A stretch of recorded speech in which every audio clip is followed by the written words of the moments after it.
Halo para netizen-netizen, gue kembali lagi di channel Kacang ini. Oke, seperti biasa di pertengahan minggu kita akan membahas sebuah tips and tricks atau sebuah hal-hal yang bersangkutan dengan otomotif.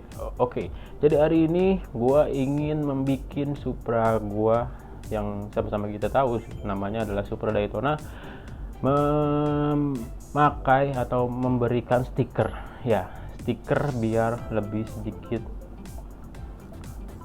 sedikit berbeda lah daripada sebelum-sebelumnya, karena yang kita tahu bahwa stikernya kan masih original. Nah, itu nanti stikernya bakalan kita copot. Gimana prosesnya nanti abis dari gua membuka opening ini, nanti kita kasih lihat prosesnya seperti apa. Dan hal yang pengen gua lakukan adalah memilih-milih stiker yang pas buat si Supra. Dan gue pikir-pikir, Supra yang gua punya itu kan mesinnya Daytona. Daytona itu dia memiliki inisial D. Jadi gua ingat sama sebuah anime jadul yang tentang mobil drift, yang dimana supirnya adalah tukang tahu. Jadi gue terinspirasi sama dia karena dia adalah inisial D yang membawa tahu. Dan sekarang gue memiliki punya Supra berinisial D juga, cuman fungsinya kebanyakan orang memakai untuk galon. Dan ya, jadi kurang lebih gue terinspirasi sama mobilnya, yaitu mobilnya apa itu? Mobilnya AE86. Nah, jadi terinspirasi dari mobil AE86, jadi Supranya nanti bakalan kita buat seperti itu. Walaupun agak sedikit beda, mungkin nanti ya seenggaknya konsepnya mirip-mirip lah, walaupun beda ya, karena kan kodratnya dia mobil, gua motor. Jadi langsung aja ke videonya saat proses pemasangan dan pelepasan stiker lamanya. Ini dia. Cibu. Oke, yang pertama-tama kita lakukan adalah mencabut stikernya. Di sini kenapa gua mencabut stikernya sangat mudah? Karena gua menggunakan body yang KW. Ya, yang dimana body KW itu stikernya lebih mudah untuk dicopot. Cuman di sini body KW bukan sembarang KW, karena fungsinya pun sama aja. Mau ori mau KW, di motor Supra ya pasti geter. Jadi gue lebih memilih untuk memakai yang body KW aja dibandingin yang original. Karena bodi yang original itu harganya sangat tidak masuk akal untuk dipakai di Supra ya, karena harganya udah sangat tinggi sekali dan fungsinya pun sama-sama geter. Jadi ya mendingan gue pakai yang KW aja gitu loh.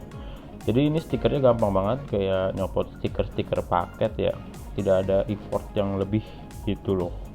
Dan ini udah selesai, udah terlihat semuanya rapih, tinggal dicopot-copot sedikit-sedikit aja yang masih tertinggal gitu guys.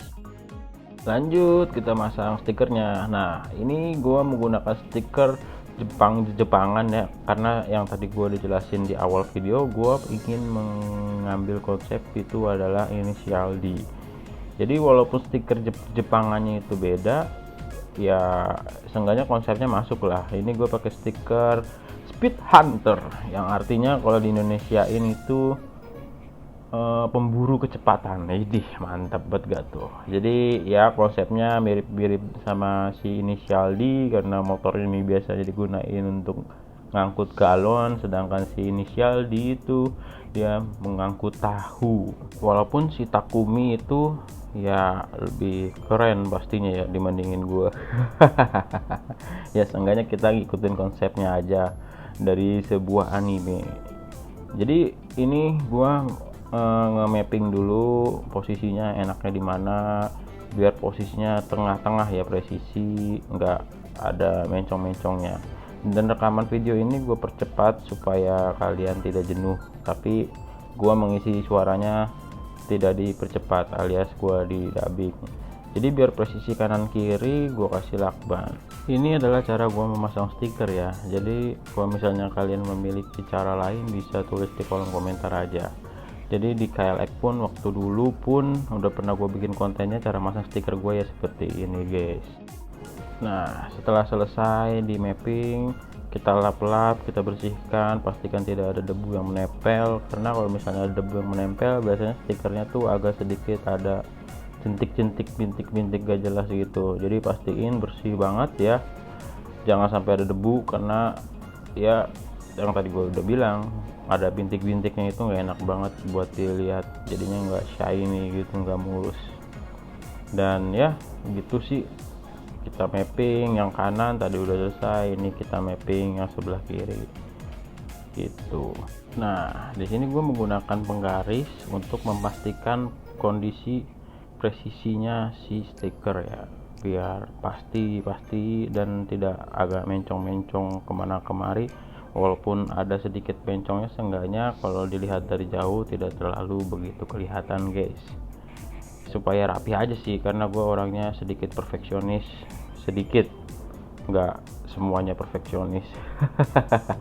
Setelah udah dipasang atau setelah diukur-ukur pakai penggaris, kita cocokin stikernya mau ditempel di bagian mana, apakah sudah pas.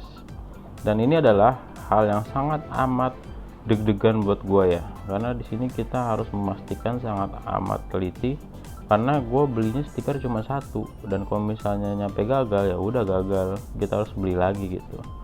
Jadi benar-benar harus banget presisi biar kita sebagai owner melihatnya enak gitu. Oke. Dan ini adalah hal yang paling satisfying sekaligus sangat amat deg-degan, karena di sini gue sangat keringetan segede-gede jagung.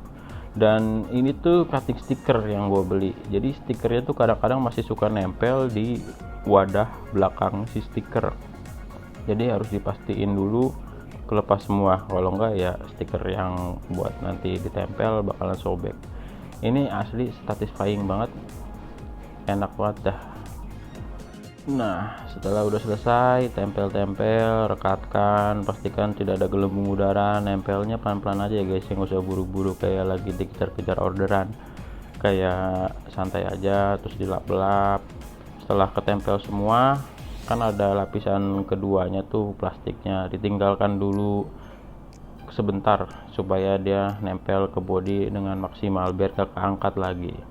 Kita lanjut ke yang sebelah kirinya.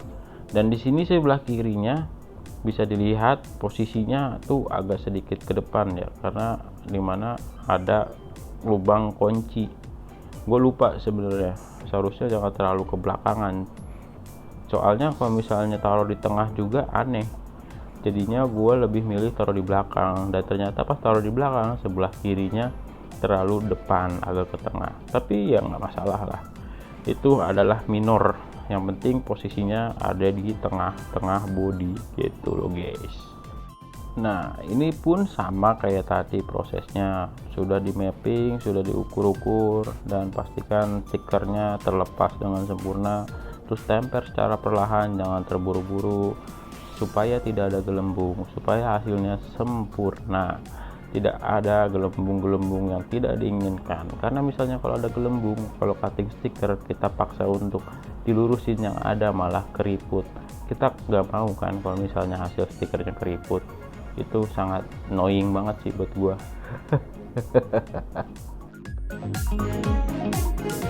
Dan ini selesai, yang sebelah kiri sudah tertempel, dan sama kayak yang tadi kita pindah dulu ke kanan. Nah, yang kanan kan sudah ditempel beberapa menit, kita langsung buka aja, reset. Nah, itu kalau misalnya nggak ditinggal biasanya suka ada yang ketarik lagi gitu. Dan yang sebelah kiri juga karena udah ditinggal lumayan agak lama, tinggal buka deh bagian lapisan ke pertamanya, reset, dan ya itu satisfying. Dan ini terakhir, stiker ini gue dapet bonus dari si tukang stikernya, dikasih pelan. Mungkin dia tahu motor gue pelan ya, jadinya dikasih stiker pelan. Dan ya ini gue taruh di belakang buat pemanis spakbor belakang, karena pada tahun 2000-an motor itu spakbornya hampir semuanya ada stikernya, entah stiker pabrik, entah itu stiker perusahaan, atau stiker-stiker yang ada di rumah biasanya ditempel di spakbor ini. Dan ini gue pengen lakukan itu, dan ya ini dia hasilnya sudah selesai. Ini hanya pemanis saja sih, di luar konsep, lumayan lah, stiker gratis. Dan selesai, ini dia hasilnya stiker si pelan. Oke, mantap kan. Dan ini karena taruhnya di bodi kulit jeruk, jadi agak sedikit kagak nempel, cuman besok sih pasti nempel seharusnya. Oke, cukup sekian video kali ini. Ini dia hasilnya. Tutup dulu joknya dan bye bye. Guru Dwika Hidayat pamit. See you next video. Bye bye.